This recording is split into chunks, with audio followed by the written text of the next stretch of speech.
Hello everyone, my name is Rajan Goel. I'm a registered migration agent at Aussie's Perth. We're going to be talking about SID visa today, which is subclass 482. I'm going to be explaining you the requirements from the employer side as well as from the visa applicant side today. You're more than welcome to ask me any questions and write down in the chat section, and I'll be answering the questions while we are going through this webinar. So, subclass 482 or SID visa is an employer-sponsored visa. So, as the name suggests, we should first have an employer who's willing to sponsor you. Now, employer can only sponsor you in a particular occupation, and that position for that particular occupation should exist in their business. So, as I said, the first most important aspect is that you should have an employer who's willing to sponsor you. Now, subclass 482 visa application entails three stages. The first two applications, so there are three applications in total. The first two applications are done by the employer, and the third one, which is the visa application, is done by the nominee or the visa applicant. So we'll be discussing the criteria for each of these three applications. So as I said, the first two applications are done by the employer. The first one is called SBS, which is Standard Business Sponsorship Application. Now, every employer who wishes to nominate any nominee or any visa applicant for the subclass 482 must be a standard business sponsor first. You don't need standard business sponsorship in some of the other employer-sponsored visas, such as 186, or when you're applying the 482. Even in the 482, when you're applying under the labor agreement stream or the Dharma stream, you don't need to be SPS. But if you're applying for the nomination under the normal stream, such as core skill stream or specialist skill stream, you do need, the employer needs to make an application for SPS, Standard Business Sponsorship. Now, to become a Standard Business Sponsorship application, the employer should meet two major criteria. The first criteria is that they should be actively operating their business inside Australia, and they should be lawfully operating their business inside Australia. So these are the two major criteria. Obviously, we'll give the documents, we'll have to prove it with evidence that they're actively operating and they're lawfully operating. So somebody who's operating with a registered name, but the name is with a trading name, but the name is not registered according to the provisions of the legislation, they will not qualify to become an SPS. So they must be lawfully operating and actively operating. These are two major criteria for the nomination for the SBS application. So once the employer has made the SBS application, they can also lodge the nomination application. They do not have to necessarily wait for the SBS to get approved before the nomination application can be made. And same goes with the visa application as well. So all these applications can be made almost simultaneously after the previous one has been lodged, and we don't have to wait for any application's approval before we can lodge the second or the third application. So basically speaking, all these three applications can be done within a day if we've fulfilled all the prerequisite criteria for making these applications. So I'll be discussing that prerequisite criteria in this webinar as well. So once the employer has made the SBS application, they can now go ahead and make the nomination application as well. The nomination application can only be made once the nominee has been identified. So for an employer to make an SBS application, there's no need for them to identify the nominee yet. So even if they haven't found somebody for the position that exists in the business, or the position that they want to get sponsor somebody for, they can still make an SPS application. But the nomination application can only be made once the nominee has been identified. So once the nominee has been identified, they need to make a nomination application. The major criteria for nomination application are as follows. So first of all, they will need to prove that they've done labor market testing. Labor market testing is essentially advertising the position and proving to the case officer that there were no Australian citizens or Australian permanent residents available for the position. So, firstly, employer has to make efforts to find an Australian citizen or an Australian permanent resident for the position that they're trying to sponsor somebody in. So, the labor market testing legislation entails that we must advertise the position for at least 28 days, and the advertisement must contain certain ingredients which are written in the legislation. If the advertisement, and it is a very strict legislation, so 28 days is a must, and all the things that have to be written in the advertisement must be there. And there should be at least two advertisements that the employer must publish. So, so labor market testing is essential. So they have to run the advertisement for two. So somebody who wants to make an employer-sponsored application, they must advertise the position for 28 days, and that would essentially mean that they will have to wait 28 days before they can even launch the nomination application. And if the nomination application cannot be launched, we cannot go ahead and launch the visa application, because nomination application has to be at least launched before we can launch the visa application. So remember that. So we have to advertise the position for at least 28 days, and we have to wait that much period before we can go ahead and launch the nomination application or the visa application. Obviously, some of the countries are exempt from labor market testing, like for example, citizens of UK. If you're nominating somebody who's a citizen of UK, you don't need to do labor market testing. You can simply go ahead and lodge your nomination application without the need to advertise the position at all. But otherwise, in most of the cases, in majority of the cases, LMT is a must. The second major criteria for nomination application is that they must pay the nominee according to the market salary rate. Or if you're lodging the nomination application under the core skills stream, then they must meet CSIT, which is core skills income threshold, which at the moment is 76,515. So they must pay the nominee either minimum of 76,515 or the market salary rate if that is higher than that. They cannot pay the nominee less than 76,515 at this stage, according to the legislation. But if the market salary rate, which could be determined by advertisements of the similar position, salary surveys, is higher, let's say the market salary survey says that the market salary at the moment is around 90,000 for that position, then they must pay the nominee more than 90,000 or more. But they can never pay the nominee a salary of less than CSIT, which at the moment is 76,515. There's another stream in the 482 nomination, which is called specialist skills stream. Under the specialist skills stream, so I'll be discussing these streams in detail in a bit. So under the specialist skills stream, the minimum salary that they can pay an employee is 141,210. So $141,210. So that's the specialist skills income threshold. Or if the market salary rate is higher for that particular position, then they'll have to pay higher. But the minimum, if you're nominating under the specialist skills stream, you'll have to pay the specialist skills income threshold. So the difference, so there are two streams in the 482 nomination and the visa application, which is core skills income threshold. There are actually three streams: core skills income threshold, specialist skills income threshold, and the labor agreement stream. So we'll discuss about the labor agreement stream later. But as far as core skills income threshold stream is concerned, there's an occupation list for that particular stream, which is called core skills occupation list, CSOL. Now there are a number of occupations mentioned in that list, and you can only sponsor a position in the occupation that is written on that list. You cannot go out of that list, right?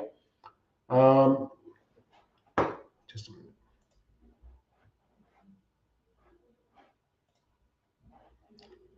So yes, so you cannot go out of that list. So if the occupation is not on that list, and that is the need for your business, then you cannot sponsor an nominee under the core skills stream.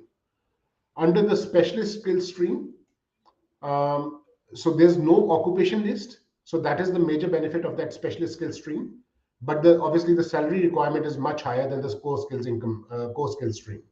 In the core skills stream, the salary requirement, as I said earlier, is just a minimum of 76,515. But in the specialist skills stream, it's the specialist skills income threshold, which is 141 to 210 at the moment. So they'll have to pay a higher salary. But there's no occupation list applicable to that particular stream. So you can nominate any occupation from ANSCO 1, 2, 4, 5. But you cannot nominate any occupation which is on skill level 3. So basically, all the trade occupations such as chef, carpenter, welder, they cannot be nominated under the specialist skill stream, but they'll have to be nominated under the core skill stream. But they are anyways there on the core skills occupation list, so you don't have to worry about nominating somebody for that particular occupation on the specialist skill stream. So, as I said, core skills stream has an occupation list basically, and you have to pay CSIT, which is lesser. And the specialist skill stream does not have an occupation list, but you'll have to pay higher salary for under that stream. So these are the two major differences between these two streams. The third stream is labor agreement. As I was telling you earlier, there's no the employer does not need to make a SBS application under the labor's agreement stream, but they'll have to apply for a labor agreement application with the Department of Home Affairs. If they are nominating you under the DAMA agreement, then they'll have to first make an endorsement application with the Shire. Like for example, in the WA DAMA, they will first need to make an endorsement application with the WA State Migration Services. And once that endorsement application gets approved, they'll have to make a labor agreement application with the Department of Home Affairs. And once that gets approved, they can then go ahead and make the nomination application, and then the visa application can follow as well. So these are the major differences between these three streams that are there under the subclass 482 visas. Let me just have a look at the questions.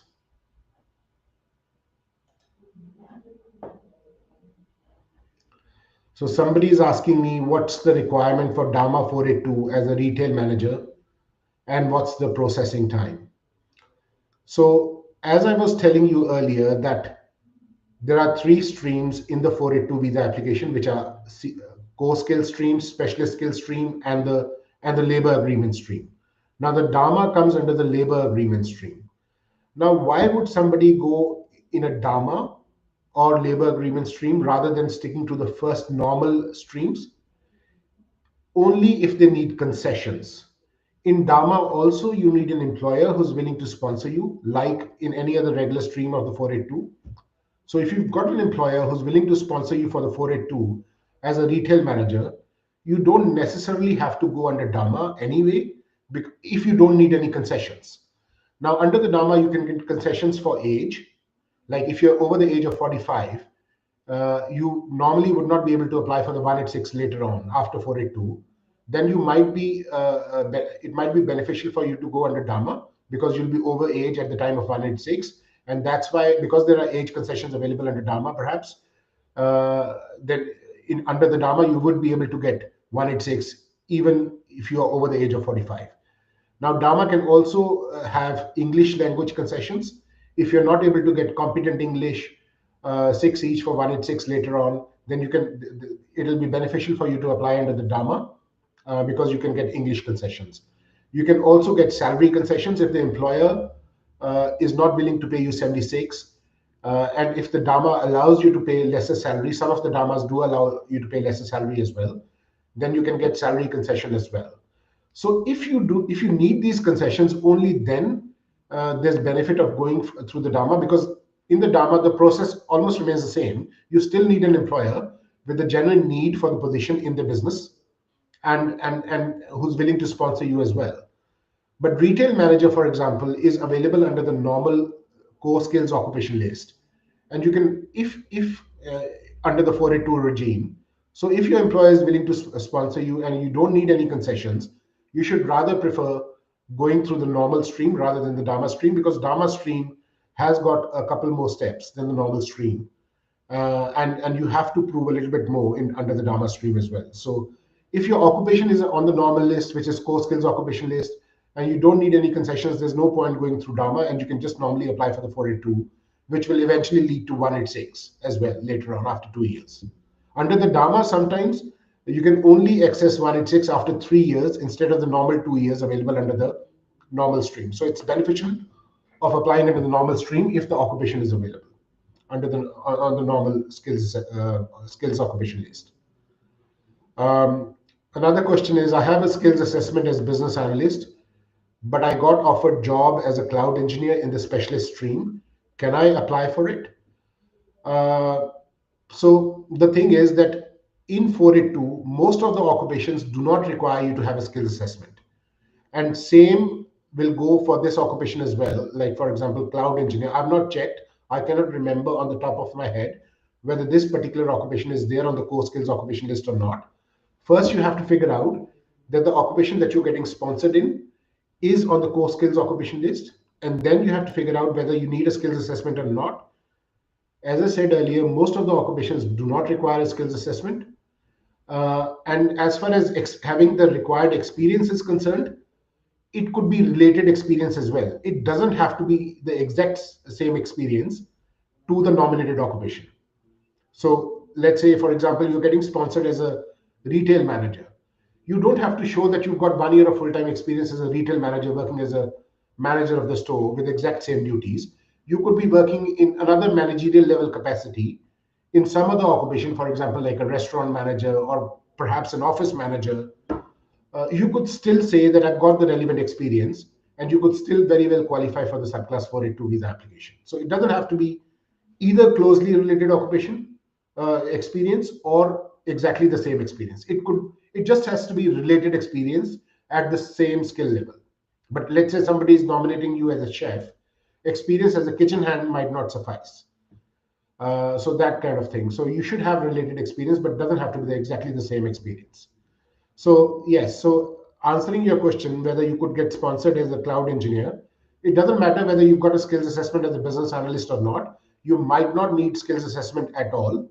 So as long as you can prove that you've got the relevant qualifications plus 1 year of full-time experience in a related field, then your employer can sponsor you in the occupation which is on the occupation list.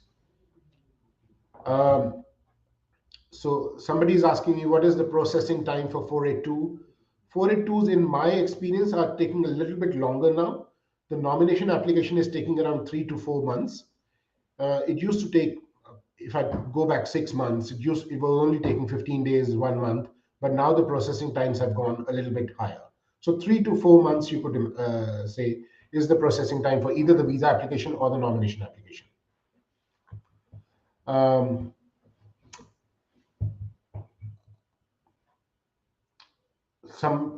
Somebody's asking me whether what is the chances for telecommunications network planner or field engineer for the upcoming financial year for the GSM visas.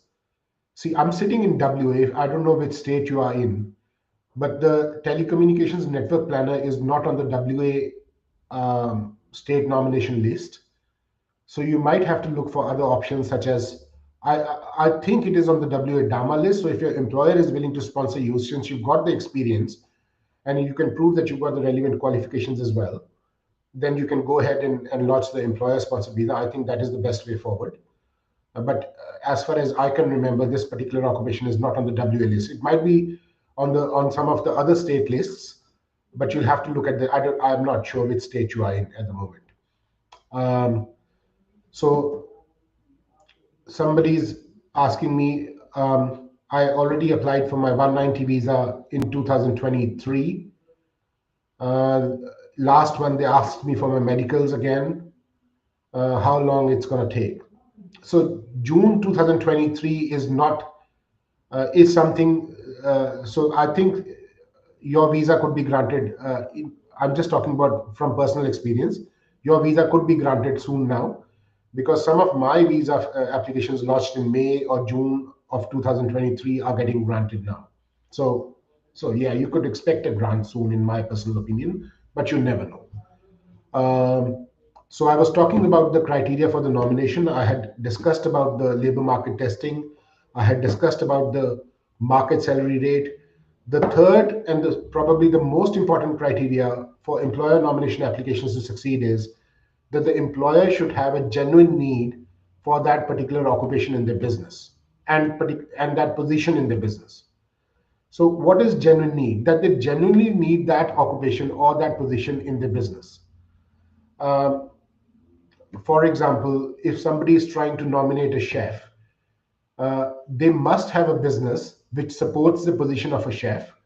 Like, for example, I, being a migration agent, decides to nominate somebody as a chef.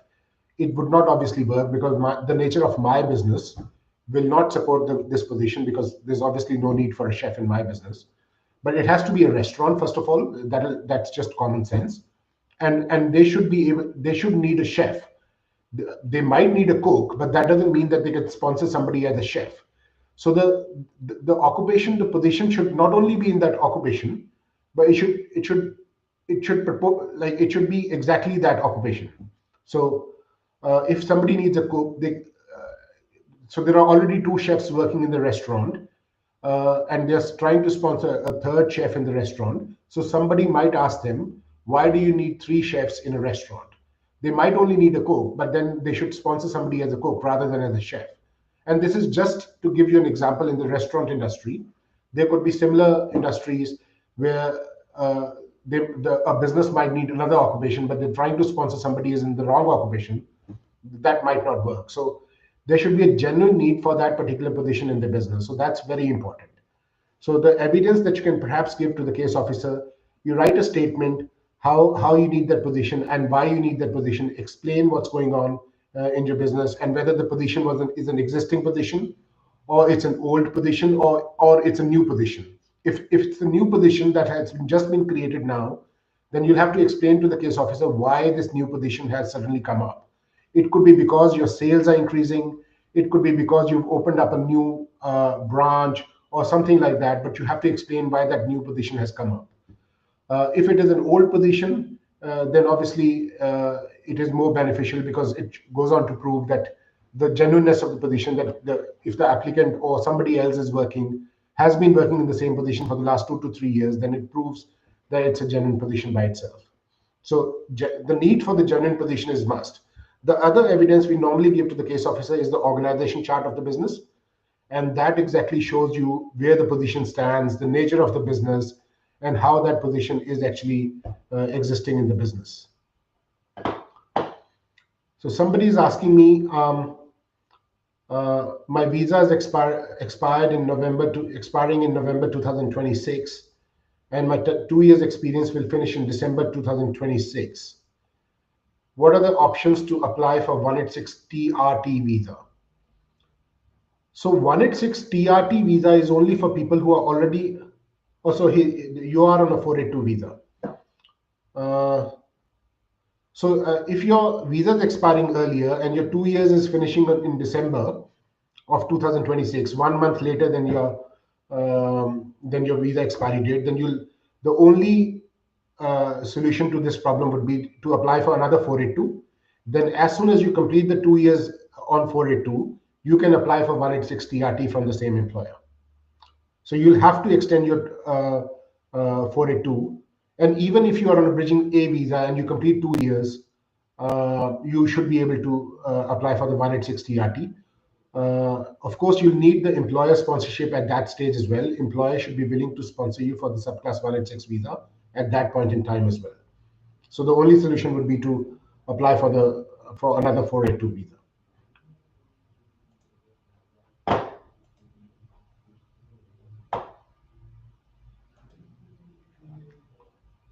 Yeah, so I was telling you about the labor agreement streams as well. So we can get various concessions like English language concession, your salary concession, or your experience concession as well, your age concession. You can also, under the labor agreement stream, access different occupations which are not there on the normal list. So under the core skills stream, we've got the core skills occupation list. Of course, there are a lot of occupations on that list, but there's always a possibility that the occupation that you are working in or the occupation that your employer needs you in might not be on that list. Even under the specialist skill stream, there are certain skill leveled occupations which are excluded from that list. But under the labor agreement stream, be it DAMA or the normal labor agreement stream or the industry specific labor agreement, there could be occupations which are not there on the, like for example, cleaner. Cleaner is there on the Kalguli Dama, under Kalguli Dama, but it is not there on any other employer occupation list. So even a cleaner can get nominated under the Dama from Kalguli, let's say, because they have this occupation on the list, which is a pretty low level occupation in terms of migration. It is a skill level 6 occupation, and it's normally not there on the other occupation lists, normal occupation lists. Somebody is asking me, is restaurant manager still on the list? So restaurant manager has been taken out from the core skills occupation list. So if the employer is not willing to pay you 141,000, you cannot access the normal 482 for this particular occupation, which is cafe and restaurant manager. Um, so you'll have to go through the DAMA. It's there under WA DAMA, and WA DAMA is pretty doable. It's not very difficult, although it requires one more step than the normal employer sponsored visa, but it's still doable, and you can very well access this occupation under WA DAMA if you're sitting in WA. Of course, if you're sitting in some other state, you'll have to access their DAMAs and read the criteria whether it's there on their list or not. The most important benefit of WA DAMA is that it covers the entire Perth metropolitan area. So if your employer is located in Perth metropolitan area, you can access WA DAMA as long as your occupation is on the WA DAMA list, and then you can take it from there. How about overseas teacher from India? Yes, overseas teachers can get sponsored as well, as long as they are eligible for registration here in Australia. They don't have to take the registration first. As long as they can prove that they will be eligible for registration here in WA, they can be sponsored as well. And of course, the nature of the business sponsoring them should support that position. For example, obviously, a school can support such a position, and then you can get sponsored. I have a certificate 3 in individual support and currently work in aged care in the last 3 months in Victoria. Am I eligible to apply for 482? You can. There's an industry specific labor agreement for aged care workers. So if you have an aged care, a Commonwealth funded aged care, only the disability care providers are not eligible under that particular labor agreement stream. If you're working for a Commonwealth funded aged care, and they're willing to sponsor you, then you can obviously get sponsored under that labor agreement stream, provided obviously you've got the Cert 3 and the relevant experience. Yes, you can get sponsored under that. It's not there under the normal 482, which is the core skills occupation list.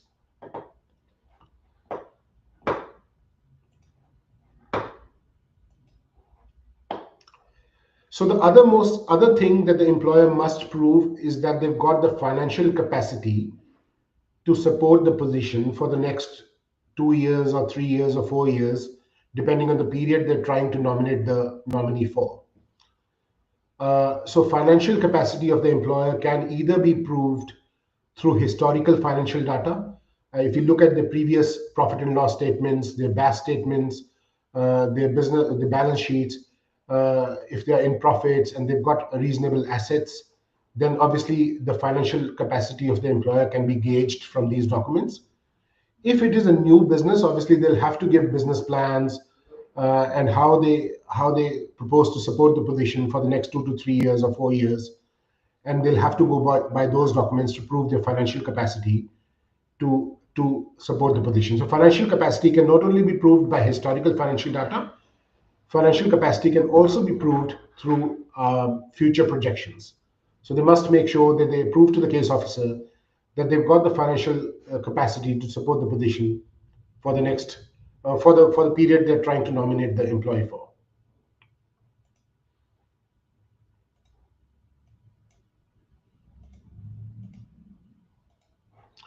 So these are the 4 major criteria for the for the nomination application from the employer, which is made by the employer, which is labor market testing.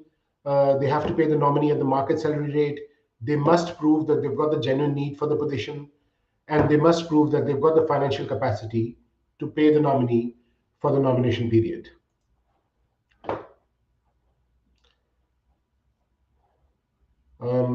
I've received the certificate. Is it possible for me to immigrate to Australia? Master's degree according to the what is a TEFL certificate? I cannot understand. Are you talking about the English exam?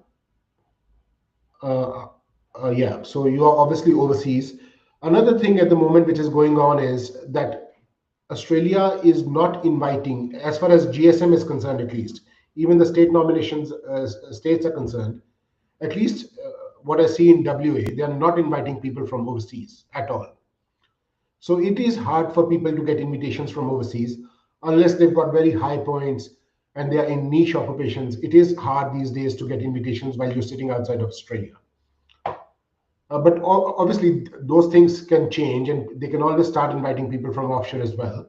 So if you think you're eligible for an occupation, you should apply for the skills assessment for it, gather points, and sit at the maximum points you possibly can, and lodge your expression of interest for whichever state you are eligible for. Uh, Not inviting people offshore in this financial year doesn't mean that they're not going to invite people in the next financial year.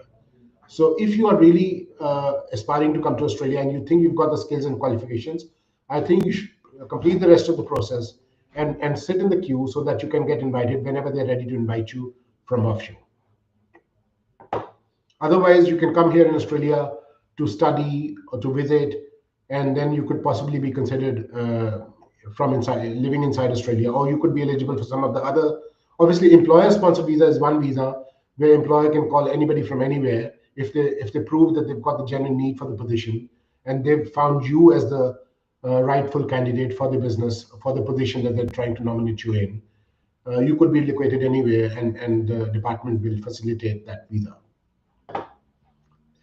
So the third application is the visa application, which is the subclass 482 visa application. Now, the main criteria for the visa application is that you must have relevant qualifications plus at least 1 year of full-time experience in the last 5 years. As I was telling you earlier, the 1 year of experience does not have to be in exactly the same occupation, but it has to be in an occupation which is related to the nominating occupation and at the same skill level. Uh, and you must have the relevant qualifications as well. For example, if you are getting nominated as an accountant, you should normally have bachelor's of accounting, because bachelor's is the relevant qualification for this occupation, plus 1 year of full-time experience as an accountant. If, for example, you do not have bachelor's at all and you've only got the work experience, then you will need extra experience to cover up your qualifications. For example, in the case of accountant, if you do not have a bachelor's, then you need a total of at least 5 years of experience as an accountant if you want to get sponsored from somebody on a subclass 482 visa.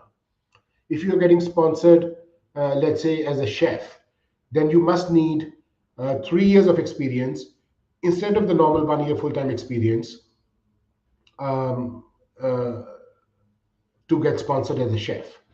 Otherwise, if you've got a Cert 4 in commercial cookery plus 1 year of full-time experience, that should normally be fine.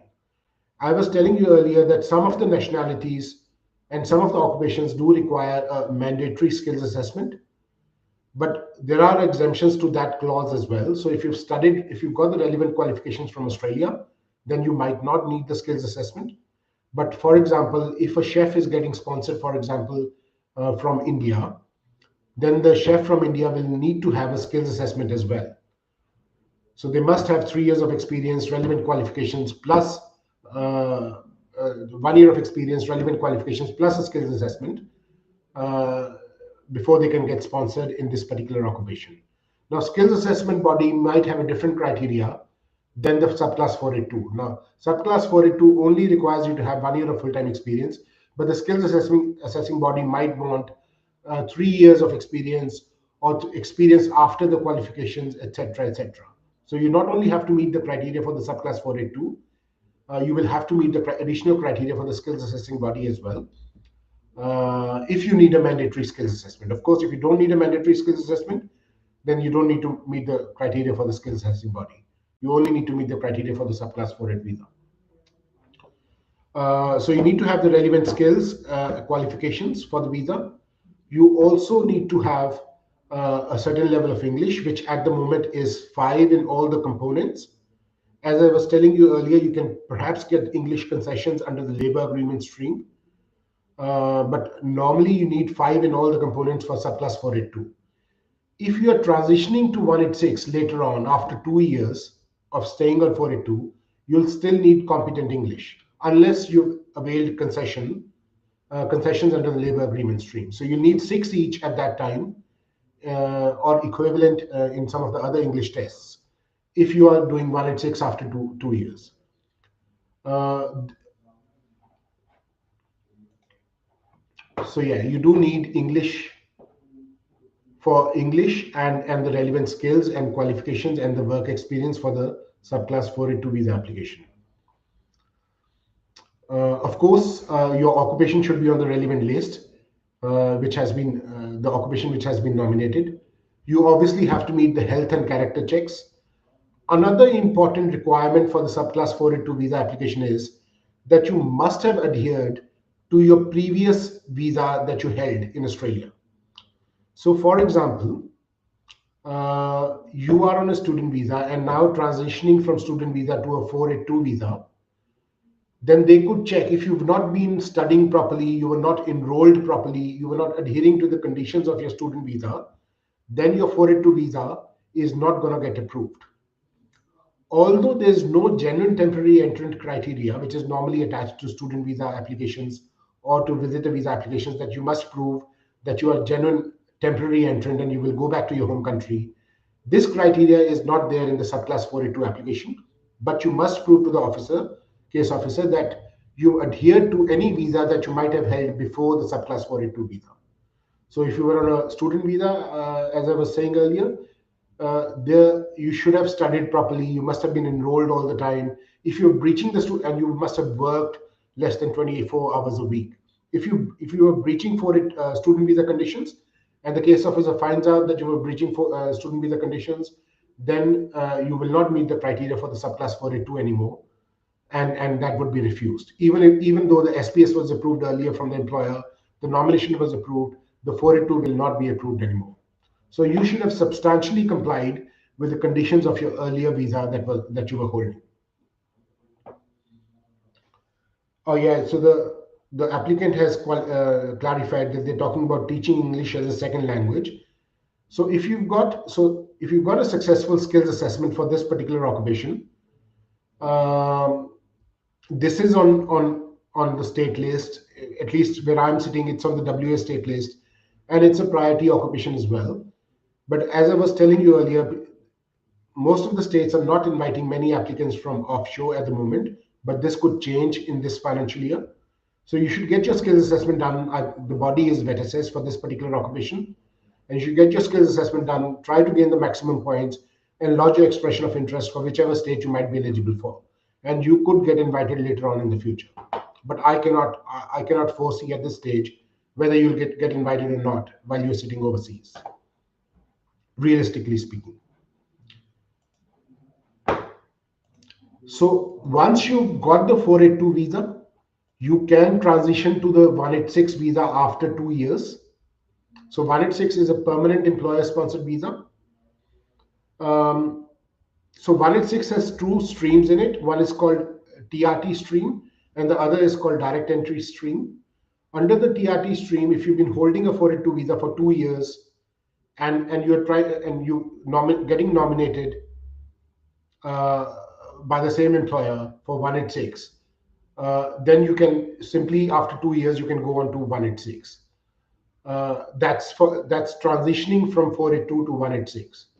As far as 186 direct entry stream is concerned, excuse me, you can apply for 186 directly rather than going on a 482 first.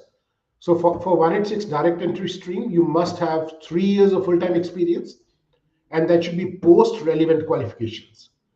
Remember when I was saying that for 482, you only need 1 year of experience and relevant qualifications? Now, under the 482, that 1 year of experience only has to be in the last 5 years, and it doesn't need to be post qualifications. But if you are applying for the 186 direct entry, which is a permanent employer sponsored visa, your 3 years of full time experience must be after the relevant qualifications. And the skills assessment is mandatory for all occupations for 186 visa. Under the direct entry stream, under the TRT stream, where you're transitioning from 482 to 186, there's no requirement to get a skills assessment done. And of course, you need competent English, which is 6 in all the components of either IELTS or equivalent in PT and other English exams. So you can directly apply for 186 as well, as long as you've got 3 years of full-time experience at the required skill level and you've got a skills assessment as well. Of course, employer has to fulfill the same requirements where they have to prove that they have the genuine need for the position and they're paying you according to the market salary rate. The occupation list applicable to the 186 TRT or the direct entry stream is again CSOL, which is core skills occupation list. So you must make sure that your occupation is on the core skills occupation list for the 186 direct entry as well. For the 482 workers, once they get the 482 visa, let's say they get it for 2 years, and something happens and they have to leave their employment, they can change employment as well. So they will, once they leave their employment on the 482 visa, they'll have 6 months to find a new employer who's willing to nominate them in the same occupation. So as long as they can submit a new nomination application from the second employer within that 6 months period, they'll be fine. And during that 6 months period as well, they'll have full work rights, and they don't have to work in that particular occupation which they were nominated in earlier, and they could do anything, whatever they prefer. They'll have full work rights. All they have to do is find a new employer who's willing to nominate them in that 6 month period. And the 2 year period required for 186 visa will not reset just because they've changed employers. So let's say they worked for 1 year for one employer, and then after that they left employment and they were able to find another employer after 4 months, and they worked for another employer they'll need to work for another employer for 1 year, and then they'll complete the 2 years, and then they can go for 186 from the second employer. So the 2 year period does not get reset if you change employers during your 482 visa. Somebody's asking me 80 points for community worker, 90 for 491 living in NSW Sydney. Any chances in this year? Sanjeev, I'm sitting in WA.